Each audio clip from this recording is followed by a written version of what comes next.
Hello and welcome to what possibly will be a new series here on this channel called Looking Into.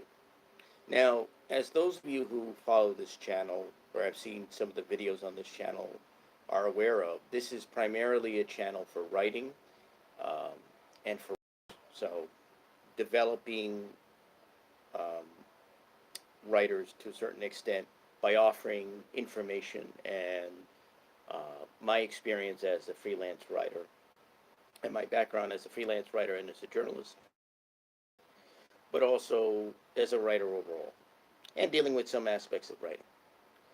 But I'm also somebody who gets interviewed on talk shows, podcasts, and programs um, as a former journalist and currently as a writer.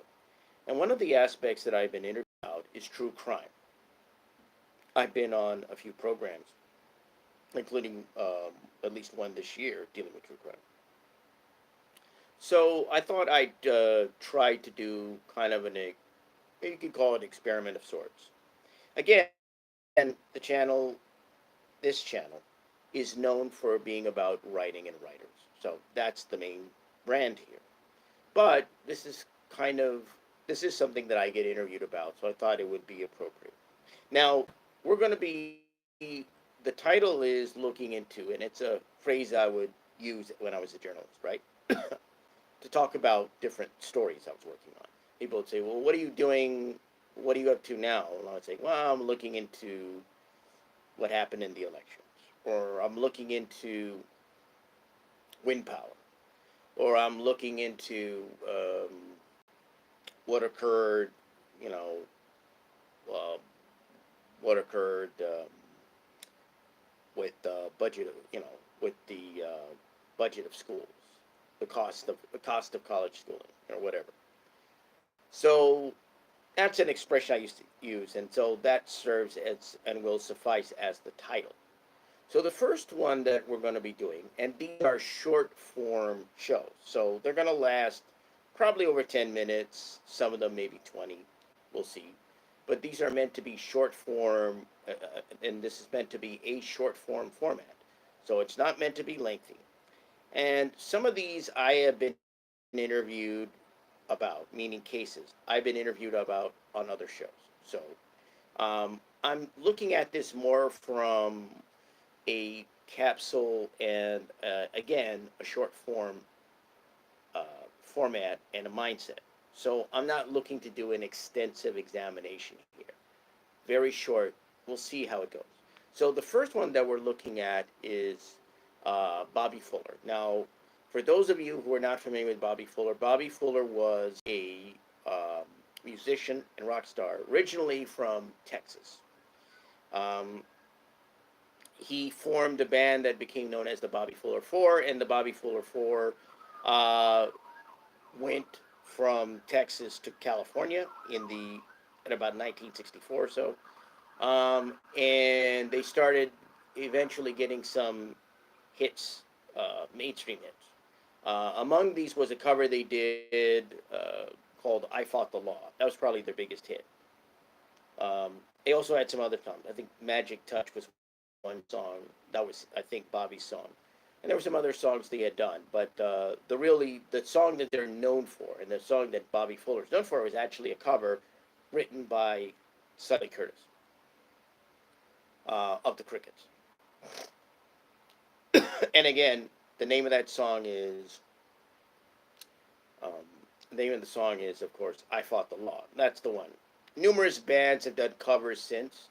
Um, so So Bobby Fuller was essentially a rising musician, a rising star in the world of music. Not quite, he wasn't a superstar, but it seemed like he was on his way to a great deal of success. Unfortunately, he would never meet the kind of success that a number of other musicians have met in the world of music, in the world of mainstream uh, recording, uh, mainstream recordings, and in the music industry. For his body was found in July of 1966. Bobby Fuller and his death, or should I say Bobby Fuller's death, is one of the strangest celebrity deaths I've ever come across. I don't think I've ever seen a death of a celebrity like the death of Bobby Fuller. Um, Now, Bobby himself at the time was living in an apartment in Hollywood, California. Um, and at the time, his mom was there. His mom was in the apartment. I believe she was either visiting or living there briefly for a time. And in uh, the night before he was found dead, Bobby Fuller got a call. Now, called him hasn't been, from what I've researched and from what I've been able to find out, no one knows who called him.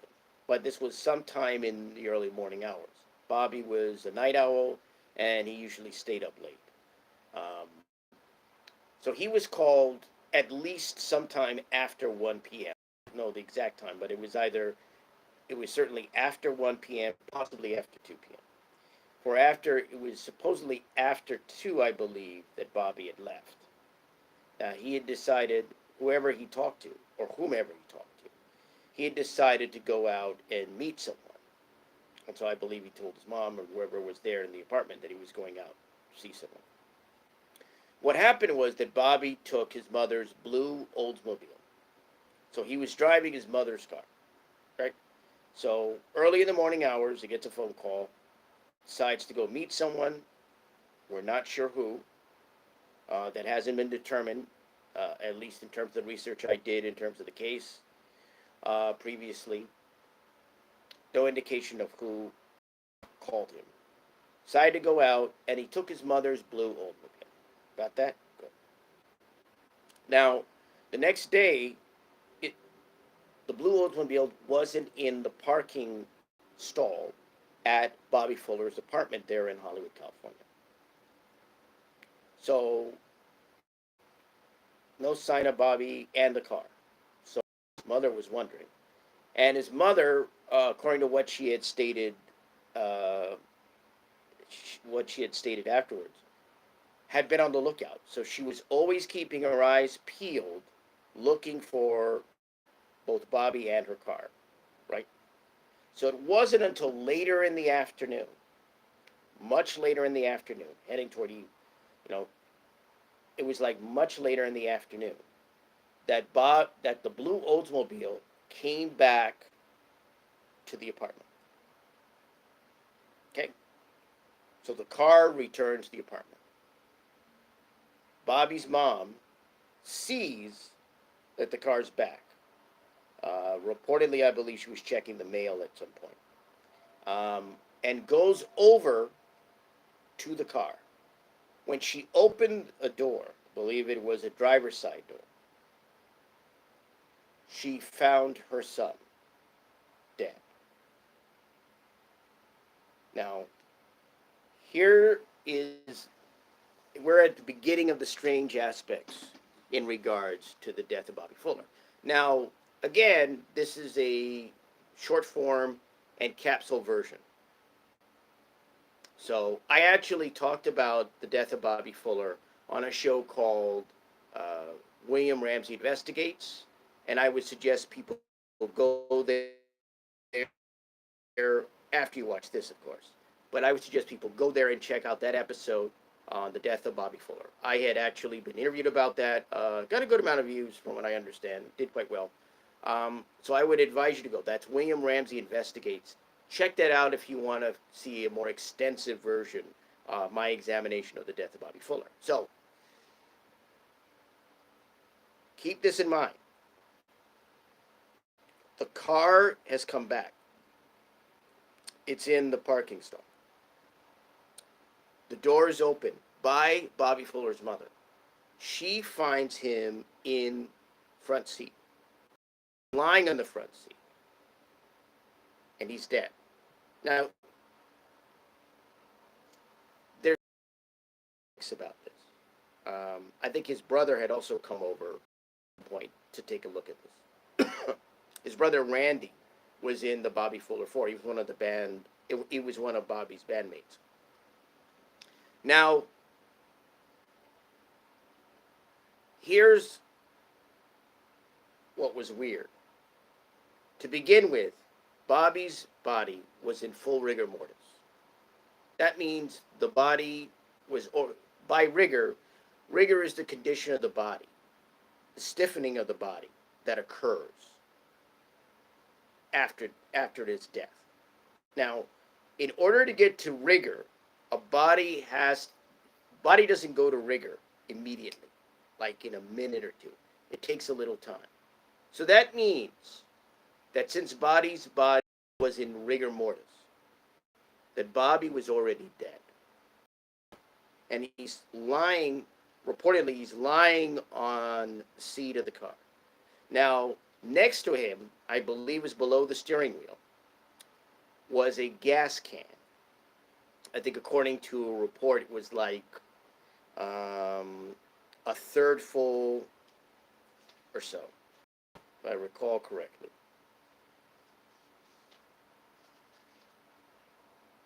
Just taking a look at some notes I have here.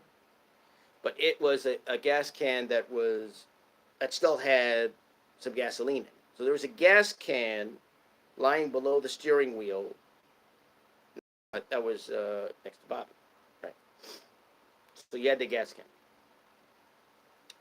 So Fuller's body is in rigor mortis. Now keep in mind, this car hadn't been on that lot. This car had been nowhere near that apartment for hours. Right. It's already very late afternoon. Body, and so the car just happens to come. Now here's the odd thing. If Bobby's body is in rigor mortis, who drove the car? After all, dead men don't drive blue Oldsmobiles. So who drove the car? According to Randy Fuller, Bobby's brother,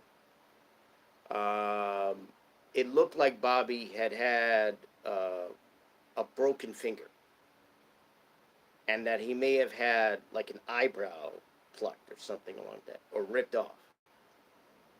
So there was some degree, and of course, according to, there appeared to be some bruising when it came to Bobby's body. Here's another odd thing. Bobby's body, because I mentioned the gasoline can, right? That was lying below the steering wheel, supposedly below the steering wheel, reportedly below the steering wheel. Bobby was covered in gasoline. His body was doused in gasoline. Again, ask the question, why? Why would his body be covered in gasoline? No answer. Now, reportedly, the story goes that when the police arrived, when LAPD arrived, supposedly there was an officer. I'm not sure whether it was a plainclothes detective or in uniform that had supposedly taken the gas can and thrown it away. You see this in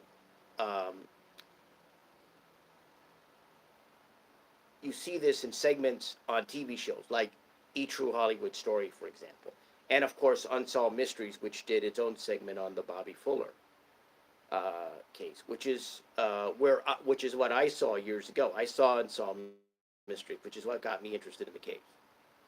Now, the story is that this can was thrown away. Why throw a gas can away that's very clearly evidence at a death scene? Why? Very odd question. So let's add this all together.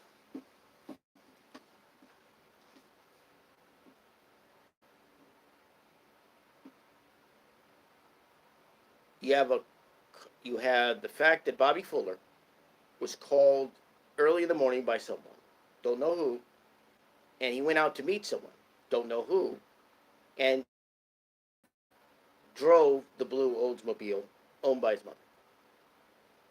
The blue Oldsmobile doesn't come back to the apartment until late afternoon. And when it does, Bobby's mother goes out, opens the door, and is confronted by not only the pungent highly pungent aroma of gasoline, but also the body of her son. Now, keep in mind, this is a woman who had actually lost another son. She had a son, this was an older brother of Bobby's years ago, who was killed, who was shot. So this is a woman who had dealt with tragedy at least once in terms of her own family. So this was a very, and she had taken that extremely hard, the death of her older son. So now she had to discover another son who had died. It's a cruel thing to do to a mother, in my view.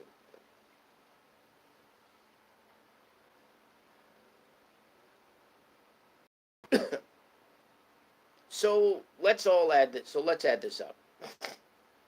And again, I'm kind of just dealing with. I'm not looking at everything here because I invite people to look in my interview about Bobby Fuller on Ramsey Investigates. Again, this is short form, so we're only going to deal with some basic aspects here and some interesting, and some basic aspects. So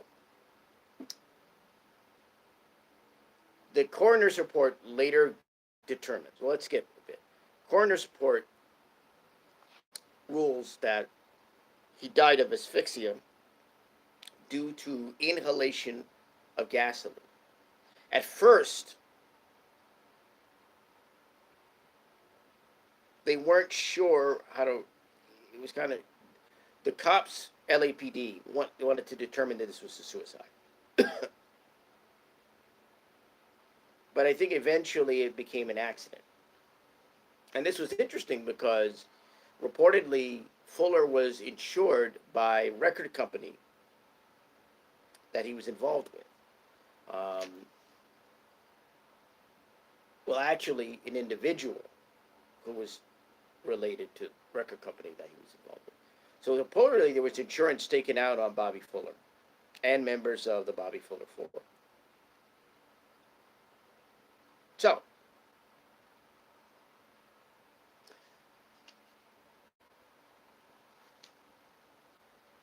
So what can we say in terms of this case? Very strange. So what do I think in terms of this case? First and foremost, I think this was later ruled an accident. I don't believe there's anything accidental about this case. And I've stated that in my interview on William Ramsey Investigates. And I'll state it here. I believe Fuller was murdered. I believe he was killed. What was strange to me, though, is the circumstances behind the way that he was found. Here's what's odd about it.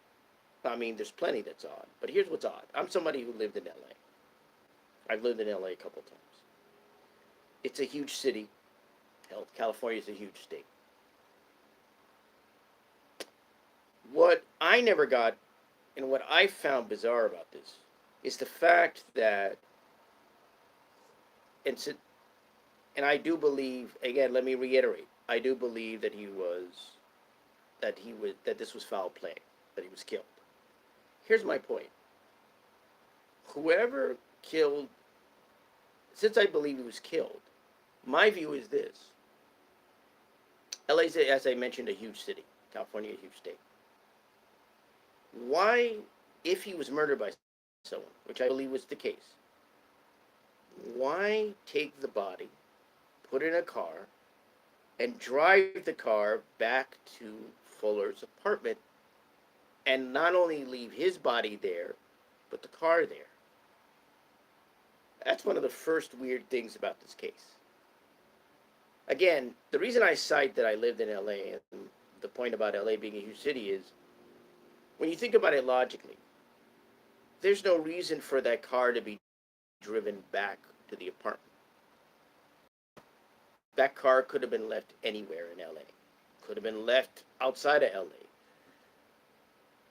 In fact, when you think about it, he could have, whoever I believe was responsible for this, could have at least made the body disappear. Why put the body in the car, and drive the car to the apartment? Why? My assessment and my take on this is that whomever, and it may have been more than one person, but whomever did this wanted this car to be found and wanted the body to be found. The strange part is this: why didn't they want it to be found somewhere else? Why go to the risk? When you think about it, it was very risky. They could have been seen by someone, neighbor, someone else in the area. Why go to the risk? And since I believe that he was killed, why go to the risk of bringing the car back to the apartment? Why? The only logical explanation I can come up with is that they wanted that car to be found there and they wanted his body to be found there. Kind of like a message, I'm thinking. But it was still risky. Even if they wanted the body to be found, even if they wanted his body to be found, meaning Bobby Fuller, why not just leave the car anywhere? Why go to the risk of having it at that very apartment? At his own apartment, in his... Why?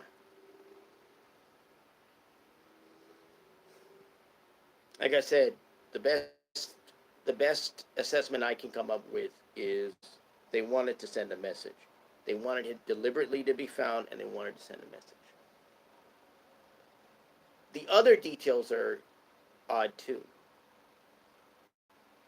Why go to the bother of having the body in the front seat with the gasoline can nearby? Why douse his body with gasoline? What's interesting is that toxicology report had found there were no drugs in the system. He also wasn't shot. That says to me that whomever was involved, and again, I believe this was foul play, whomever was involved clearly did not want to use a gun or any other such weapon. Now, some people have said that this was a mob hit, that it was a hitman, organized crime involved because of the music industry and some of the ties to organized crime in the music industry. But my point is this: what mafia hitman is going to use gasoline and pour gasoline on their intended victims? It's not done.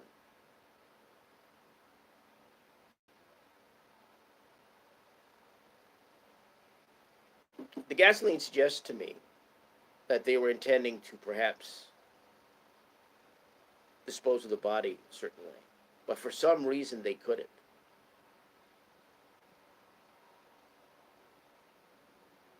Doesn't strike me as... It may have been partly not so much improvised, but what occurred may have been partly improvised. That's what I'm thinking. It may have been partly planned and then partly improvised. In any event, there was not a decent investigation by LAPD. Again, what's odd about this, and this is another odd aspect, is that this was a rising star. Granted, this wasn't a household name, this wasn't a huge celebrity, but he was a minor celebrity. He wasn't just some average citizen. Why no investigation? Why no real investigation, period? Again, a lot of questions, not too many answers. And that's been looking into. Again, I recommend taking a look at my interview on William Ramsey Investigates, where I go into the Bobby Fuller case in longer and more extended detail. Thank you for joining me